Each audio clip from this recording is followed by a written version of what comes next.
Welcome back to The Heat. We're discussing the 40th anniversary of the end of the Vietnam War. With us now is Peter Kuznick. He's a professor of history at American University here in Washington, D.C., and co-author of a documentary series and book called The Untold History of the United States. Peter, great to see you again. Good to see you again.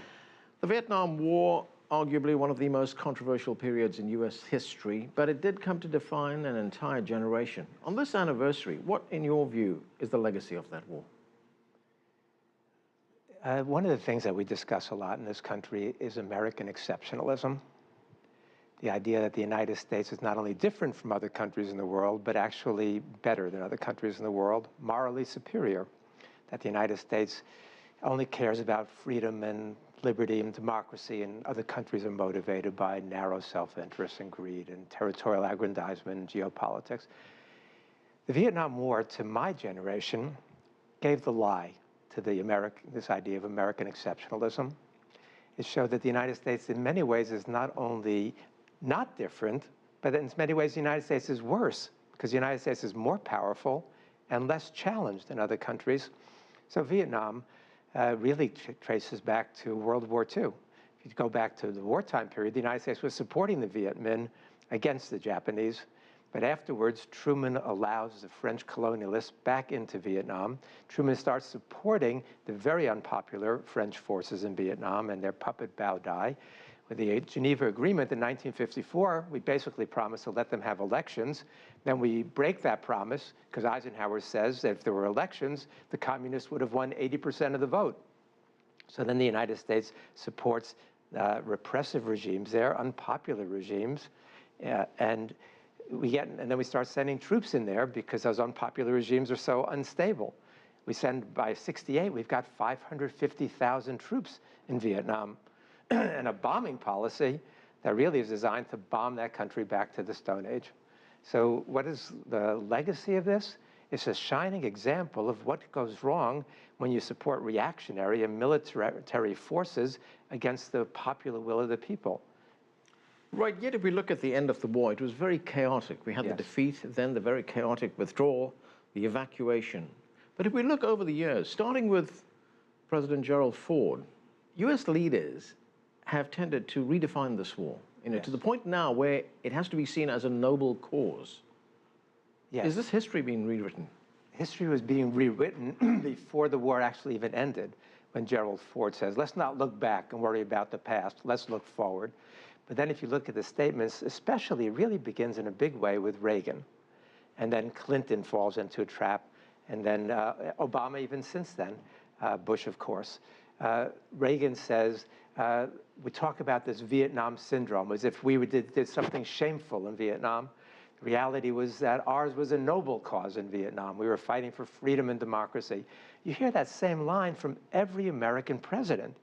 Nobody has honestly come to us. Actually, Carter did in the beginning of his administration, and by the end of his administration, he's also talking about Vietnam being a noble cause. What kind of noble cause are we talking about? When Secretary of Defense Robert McNamara came into my class, he told my students that he accepts that 3.8 million Vietnamese died in the war. This is McNamara is the architect of that war. He accepted 3.8 million as a figure. If you add to that the Cambodians and the Laotians and everybody else who was killed, you get quite a startling picture here of it, not just an atrocity, but in many ways the worst atrocity since the Holocaust, which is what George McGovern called it. So you look at that. In the United States, what is the legacy and the memory? You go to the Vietnam Memorial Wall. It's got the names of 58,280 Americans who died.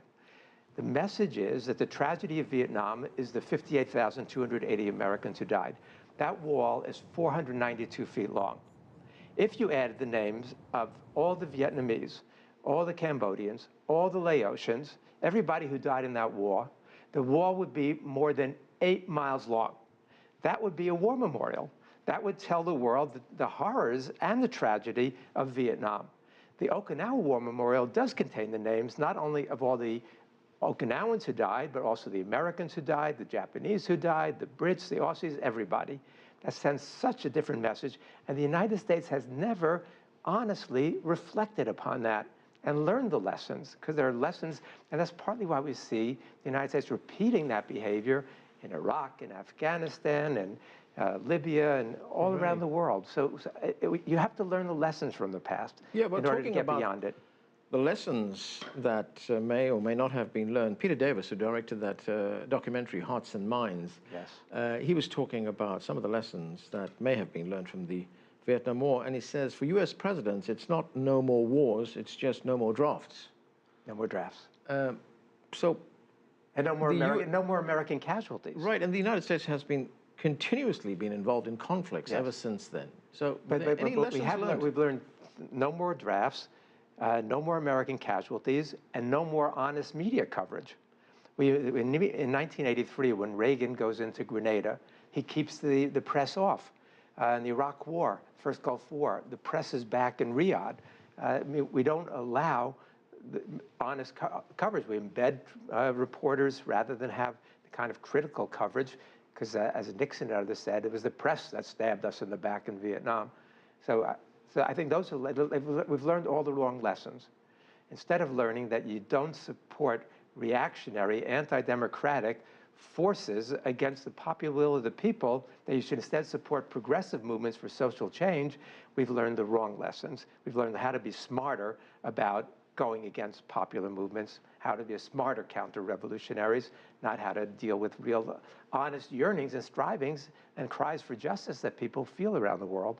And as I said at the outset, this war came to define an entire generation. Even at that time, civil rights leaders were talking about it, talking about the fact that the United States was waging these wars around the world, yet inside the United States, in the inner cities of the United States, it was festering. The same thing as today. The parallels are shocking. With the riots going on right now in Baltimore, let me just mention to you a quote given by statement made by Martin Luther King. Martin Luther King said, "As I have walked among the desperate, dejected, and angry young men, I have told them that Molotov cocktails and rifles would not solve their problems. But they asked, and rightly so what about Vietnam? If America's soul becomes totally poisoned, part of the autopsy must read Vietnam, a nation that year after year continues to spend more money on military defense than on social uplift, is approaching spiritual death." He says that the United States has become the greatest purveyor of violence in the world today. We see the same thing now. These kids in Baltimore, no hope, really, no future, and the United States is spending billions and trillions of dollars in Afghanistan, Iraq, Libya, Yemen, repressing his military responses. So when Obama decries the fact that kids in Baltimore are using violence against police after police kill people unnecessarily in those situations, Obama's got to look in his own soul. What is the United States doing around the world under his watch? Not under George W. Bush's watch, but under his own watch. You wrote the book, The Untold History of the United States, co-wrote the book with Oliver Stone, the director. It's a television series, it's a book, it's being used in schools. Yes. What are U.S. kids being taught about the Vietnam War right now? That's sad. They're being taught next to nothing about Vietnam. I did an anonymous survey with a group of freshmen and sophomores, not history majors, but just a random group. And I asked them how many Americans died in Vietnam. Some of them have some idea. I asked them how many Vietnamese. They don't have a clue how many Vietnamese died in the war. They think maybe 50,000, maybe 100,000. They don't know 3.8 million. They don't know anything. In fact, this younger generation, one thing that's probably the most troubling, Gallup recently released a poll asking 18 to 29-year-olds whether the Vietnam War was worth fighting. 51% of 18 to 29-year-olds in this country say the Vietnam War was not a mistake, that it was worth fighting. To people in my generation, that is simply astounding, but horrifying, appalling. That young people in this generation, if you did a survey, I just got back from Berlin, I was in Berlin. The Germans, with all of their faults, have done an honest job of coming to grips with their responsibility for the Holocaust. The Japanese have not done a very good job of their war responsibility, and Abe is here in the United States now. But the Americans have not done a good job either. The Americans don't know. If we don't learn the lesson from Vietnam, as we see, we just keep repeating the same mistakes over and over again, with learning some lessons, but the wrong ones. Peter Kuznick, great to see you again. Thanks so much for being with us. And that is it for this edition of The Heat, but the conversation continues online. Join us on CCTV America's Facebook page to comment on this or any other show, or chat with us on Twitter at @CCTV_America.